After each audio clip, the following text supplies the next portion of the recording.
What's one or unorthodox way that people or you can generate traffic and that's really come to you as a surprise, I'll say, that's been very, very successful, in addition to what you just mentioned? So I will give you one of my secrets on your show that I don't normally share, but you're a lovely human being, so I'll share it Oh, with you. Even though we never met in person.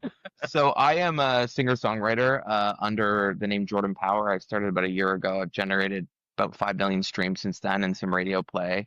And wow. one of the avenues, yeah, all metaphysics, which we can get to in a Yeah, moment. yeah, yeah. And one of the avenues that I realized that was extremely popular but wasn't being tapped into by people was Pinterest. Pinterest has hundreds of millions of people using it every month, and we think of it as sort of a site where you would curate items for your house or Right. recipes, Yeah. but it's still highly trafficked. The results show up in Google Images.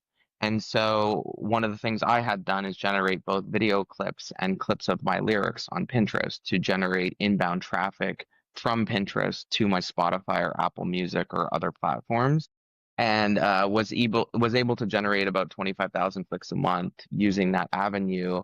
And then you can Wow. leverage AI, yeah, and which is again really you think about what you're spending on AdWords for similar traffic or other platforms, it might be 40 cents a click. Yeah. But when I run what it costs me to actually create the pins using AI, post them, and then the long-term benefit, your cost per click is pennies. So that's an example of just getting creative, going where the people are, like I said. But one really easy way that I always tell people is depending on your industry, let's use an example like air conditioner repair Toronto. When you search that, look where what comes up because those are the inbound roads to your website, right? So if you search that and Quora comes up, which is a website where people answer questions, then you need to be on there answering a question with a link to your site because that might be your new funnel that generates 50 to 100 people a month.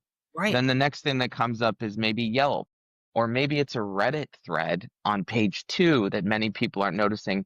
You need to comment on that Reddit thread and now you have another funnel to your site. And so this is the unorthodox ways where we go where the people already are. We're not reinventing the wheel here or being intrusive with ads in them. We go where they're answering questions, we go where the inquiries are, and we simply create different roads into the website for a relatively small amount of money. See, again, these are things that people just don't think about. Like, well, so Jordan, let's talk about metaphysics in business for a second. You talk about energetic alignment in business. Can you break down how that actually translates into measurable wealth and growth? Yeah, so I was a totally unconscious human being for the vast majority of my life. I went to Bali last year. It's a crazy story. I met a woman in the tent, and she told me about my past lives, and she kind of woke me up to a lot of the things that I didn't know anything about my whole life.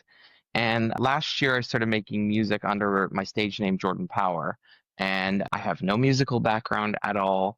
I also had a disease for 18 years that I naturally cured using these methods, which I can explain about in a second. Yes. And when I woke up to a lot of this stuff, I tried different iterations of law of attraction, law of assumption, but they didn't work in the way that I needed them to work until I started assuming a state of being. And this is really the biggest thing that I teach people in business or just in my personal life